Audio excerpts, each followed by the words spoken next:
ઘરે બેઠી એક હાઉસવાઈફ, હાથમાં મોબાઈલ અને દિલમાં એક ઈચ્છા કે મારે પણ કંઈક કમાવું છે. હાય એવરીવન, હું છું ચેતા મકવાણા ફ્રોમ સુરત, ગુજરાત. હું પણ તમારી જેમ એક સિમ્પલ હાઉસવાઈફ અને મોમ છું. મારી પણ 2 દીકરીઓ છે, એક 2 વર્ષની અને એક ખાલી 2 મહિનાની જ છે અત્યારે. એક સમયે મારી લાઈફમાં પણ બધું જ હતું, ઘર, પરિવાર, બાળક, પણ એક વસ્તુ નહોતી, મારી પોતાની કમાણી, મારી પોતાની આઈડેન્ટિટી. અને એ જ વાત વિચારીને મને રાતના કેટલાય વાગ્યા સુધી ઊંઘ ન આવતી. અને એવું નથી કે હું પહેલેથી હાઉસવાઈફ જ હતી. મેરેજ પછી મેં બ્યુટિશિયન બનવાનું વિચાર્યું અને પાર્લરનો કોર્સ પણ કમ્પ્લીટ કર્યો, એ પણ કામ કરતાની સાથે. બટ જોઈન્ટ ફેમિલીમાં 1.5 થી 2 લાખનું ઇન્વેસ્ટમેન્ટ માટે સપોર્ટ ન હોવાથી મેં પ્રોફેશન છોડી દીધું. પછી મેં ઓનલાઈન મહેંદીનો કોર્સ કર્યો, એ પણ મારી જોબની સાથે સાથે. સારા એવા ઓર્ડર પણ આવતા હતા. બટ બેબી ના આવ્યા પછી જોબ, પાર્લર કે મહેંદી કંઈ જ પોસિબલ નહોતું. ઘણી વખત એવું લાગતું હતું કે હું બધું જ કરું છું, આખા પરિવારને સાચવું છું, હરેકની જરૂરિયાતોનું ધ્યાન રાખું છું, મારા બાળકોને સાચવું છું, એમને સમય આપું છું. બટ મારી ઓળખ, એનું મારી વેલ્યુ શું? ક્યારેક તો એક નાની વસ્તુ માટે પણ કોઈને પૂછવું પડતું હતું કે કોઈની સામે હાથ લાંબો કરવો પડતો હતો. અને મારી અને મારા બાળકની હરેક જરૂરિયાતોની વસ્તુઓ માટે હું મારા હસબન્ડ અથવા તો ફેમિલી ઉપર ડિપેન્ડ હતી. ઘણી વખત એવું લાગતું હતું કે હું ઘરે જ છું, બટ શું હું ઘરેથી જ કંઈક નવું શરૂ ન કરી શકું, અથવા તો હું કોઈ ફિલ્ડમાં ઘરેથી જ કરિયર રીસ્ટાર્ટ ન કરી શકું. મારા હાથમાં ફોન હતો એક દિવસ અને મેં ઓનલાઈન સર્ચ કરવાનું શરૂ કર્યું કે વર્ક ફ્રોમ હોમ કેવી રીતે એક સ્ત્રી ઘરેથી જ પોતાનું કરિયર રીસ્ટાર્ટ કરી શકે છે, બધી જ જવાબદારીઓની સાથે. બહુ બધા ઓનલાઈન પ્લેટફોર્મ પર સર્ચ કર્યા અને પછી મને ખબર પડી કે અત્યારે ડિજિટલ એરામાં મલ્ટિપલ ઓપ્શન્સ છે ઘરેથી જ એક સ્ત્રીને કરિયર રીસ્ટાર્ટ કરવા માટે. અને એ જ દિવસ મારી લાઈફનો ટર્નિંગ પોઈન્ટ બન્યો. ફ્રીલેન્સિંગ, એફિલિએટ માર્કેટિંગ અને ડિજિટલ સ્કિલ્સ વિશે મને ખબર પડી કે જો તમે ઘરેથી જ આ વસ્તુ શીખી શકો છો ને, તો ઘરેથી જ પોતાનું કરિયર રીસ્ટાર્ટ કરી શકો છો અને ફાઇનાન્શિયલી ઇન્ડિપેન્ડન્ટ બની. મને પણ શરૂઆતમાં ઘણા બધા કન્ફ્યુઝન હતા કે લોકો શું કહેશે, મારાથી થશે કે નહીં, હું શીખવામાં પૈસા ઇન્વેસ્ટ કરું તો છું, પણ શું મને રિટર્ન મળશે કે નહીં. શરૂઆતમાં બધું ઈઝી નહોતું. રીલ બનાવવી, કેમેરા સામે બોલવું, લોકોના ક્વેશ્ચન હેન્ડલ, અને બહુ બધી વાર ફેલ પણ થઈ ગઈ, પણ મેં હાર ન માની. મેં ઘરેથી જ એક કંપની સાથે એઝ અ એફિલિએટ વર્ક કરવાનું સ્ટાર્ટ કર્યું અને સ્ટાર્ટિંગમાં લર્નિંગ ઉપર ફોકસ કર્યું છે અને ઘણી બધી ડિજિટલ સ્કિલ્સ શીખી, જેવી કે વિડીયો એડિટિંગ છે, ગ્રાફિક ડિઝાઇનિંગ છે, એમાં પર પોસ્ટર બનાવવા છે. કમ્યુનિકેશન સ્કિલ મારી એનહાન્સ કરી કે કેવી રીતે લોકો સાથે વાત કરી. ધીરે ધીરે મારો કોન્ફિડન્સ બિલ્ડ થતો ગયો અને લોકો મારી ઉપર ટ્રસ્ટ કરવા લાગ્યા. ઘણા બધા લોકોએ મારી સાથે વોટ્સએપ પર કનેક્ટ કર્યું, જેમાં મોસ્ટલી હાઉસવાઈફ હતી. મને ઘણી બધી એવી હાઉસવાઈફ મળી કે જે મારી જેમ જ અને મારી જેવી જ પરિસ્થિતિમાં હતી. એ પણ મારી જર્નીની શરૂઆત 2 વર્ષ પહેલા એવા સમયે કરી હતી કે જ્યારે મારી બેબી ખાલી 2 મહિનાની જ હતી.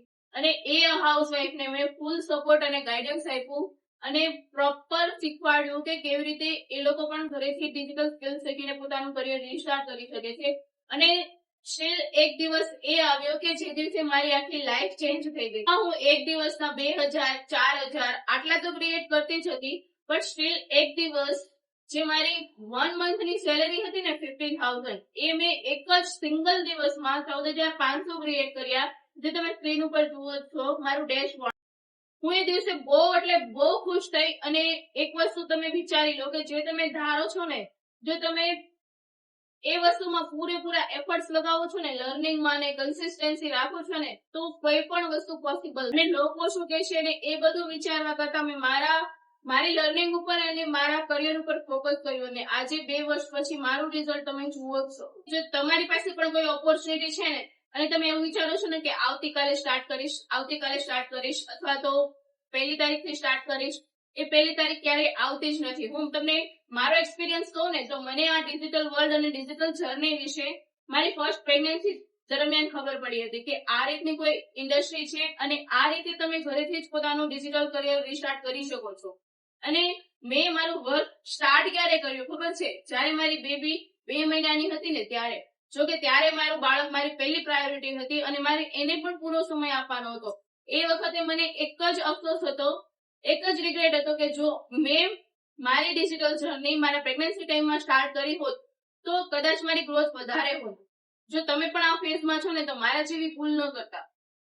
કારણ કે પ્રેગ્નન્સી સમયે હું 6 થી 7 મહિના મેં જોબ ક્વિટ કરી દીધી હતી, તો 6 થી 7 મહિના હું એકદમ જ ફ્રી હતી. અને જ્યારે સેકન્ડ પ્રેગ્નન્સી ચાલતી હતી ત્યારે પણ મેં એન્ડ સુધી મારા ડિલિવરી ટાઈમ સુધી મેં મારું ડિજિટલ વર્ક ચાલુ જ રાખ્યું છે, પણ ત્યારે પણ એ જ રિગ્રેટ હતો કે જો મેં ફર્સ્ટ પ્રેગ્નન્સીમાં મારું ડિજિટલ જર્ની સ્ટાર્ટ કરી દીધી હોત તો મારી ગ્રોથ કંઈક વધારે હોત, કારણ કે સેકન્ડ પ્રેગ્નન્સી વખતે પણ એક ટોડલરને મેનેજ કરવાનું, મારા હેલ્થ ઇસ્યુ અને મારું ડિજિટલ વર્ક, ઘરનું કામ, બધી જ વસ્તુ એક સાથે મેનેજ કરવાનું. અને જો તમે પણ મારી જેમ આ ફેઝમાં હો ને તો બિલકુલ પણ મારા જેવી ભૂલ ન. અને અત્યારે હાલ પણ એક ટોડલરને મેનેજ કરું છું, એક ન્યૂબોર્નને મેનેજ કરું છું, અને અત્યારે પણ મને એ જ રિગ્રેટ થાય છે કે જો મેં ફર્સ્ટ પ્રેગ્નન્સી વખતે મારી ડિજિટલ જર્ની સ્ટાર્ટ કરી હોત તો મારી ગ્રોથ કંઈક વધારે હોત અને હું વધારે સમય આપી શકત મારા કરિયર માટે. ડિજિટલ ફિલ્ડ એક એવી ફિલ્ડ છે કે જેમાં તમે તમારી ફ્લેક્સિબિલિટી અને તમારા ફ્રી સમયમાં કામ કરી શકો છો. એ પણ લેપટોપ કે કમ્પ્યુટરની જરૂર નથી, બસ તમારા મોબાઈલ અને ઇન્ટરનેટની મદદથી જ તમે વર્ક કરી શકો છો.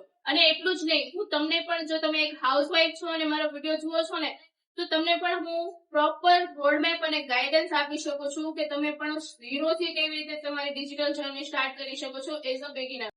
તમે પણ શીખવા માંગો છો તો ડિસ્ક્રિપ્શન બોક્સમાં મેં મારો નંબર આપેલો જ છે. જલ્દીથી મારો નંબર સેવ કરો અને વોટ્સએપ પર કનેક્ટ કરો તમારા નામ, એજ અને કરંટ પ્રોફેશન સાથે. વિડીયો ગમ્યો હોય તો લાઈક કરી દેજો અને આ વિડીયોને શેર કરી દેજો તમારી એવી હાઉસવાઈફ ફ્રેન્ડ્સને કે જે સારા એવા પ્રોફેશનમાં તો હતી પણ બાય ચોઇસ નહીં, બટ બાય સિચ્યુએશન અત્યારે હાઉસવાઈફ છે, અથવા તો વર્કિંગ વુમન છે કે જેમને પાર્ટ ટાઈમમાં વર્ક સ્ટાર્ટ કરવું છે કંઈક. અને હા, મારી ચેનલમાં નવા છો તો આવા જ મોર વિડીયોઝ જોવા માટે મારી ચેનલને સબસ્ક્રાઇબ કરવાનું બિલકુલ પણ ન ભૂલતા. તો મળીએ નેક્સ્ટ વિડીયોમાં. ત્યાં સુધી જય શ્રી કૃષ્ણ.